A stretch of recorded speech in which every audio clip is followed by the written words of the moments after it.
If you've ever glanced down at the comments section of one of FitMC's 2b2t videos, you'll start to notice something. Everyone is making things up! I don't know why they do it, but they do.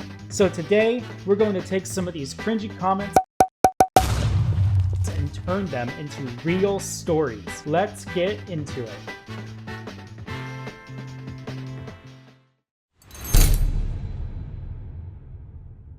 Damn, I know Pyrobite. We are good friend. How dare you? There are so many comments like this on Fit's videos. I seriously wonder what compels people to lie about friendships with 2b2t players. Not me though. If you're watching this, you're my friend. To be honest, we all knew this would happen. The population of the 2b2t players are the most creative, imaginative, and dedicated people to exist. Just seeing the history of 2b2t is so entertaining and gets you thinking, how far will they go? Sometimes I actually think that FitMC viewers view 2b2t like this. All players gathered around peacefully for the greater good. Imagine they leak the Dream SMP's IP.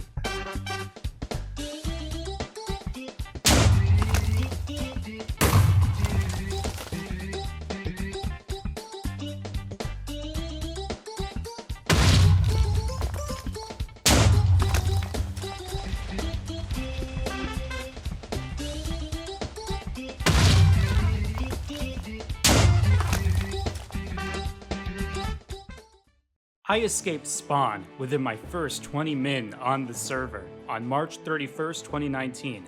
Walked in the nether until I left at about 5k in the overworld. Hungry and defenseless, I desperately looked for any food, eventually stumbling across one single melon stem. Unfortunately for me, that stem never grew anything. The server wasn't liking me, so I left with 4 bars of hunger left and 1 heart. 10 minutes later, I stumbled across an abandoned zombie grinder which still functioned. It is there where I survived on flesh until I had enough gear to survive the wilderness. Back to the nether I went, where 7k blocks into the nether, I stumbled across some old gear from where someone died. Among that loot were stacks of actual food and even a saddle for a pig. I grabbed that loot, saddled up, and have been traveling ever since. Within the next few days, I should find a spot to settle, but for now, I must run. Ah yes, we should all remember March 31st as the day that Drew Waters made his escape. May his story be repeated for generations to come.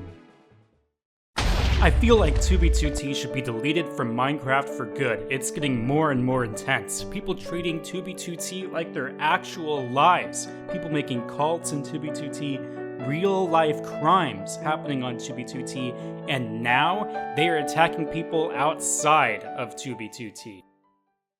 The year is 2025. Everything's been griefed. The world's an endless no man's land of bedrock and obsidian. There's no way to get supplies. All Rick horses are exhausted. Players struggle to find food, and players hunt each other for supplies.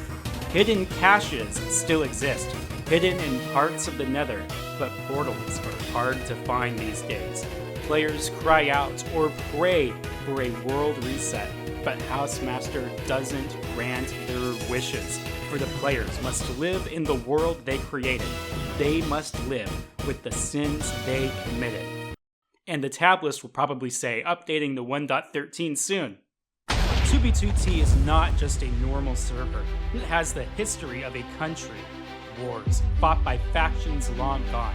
The scars evident and structures slowly crumbling.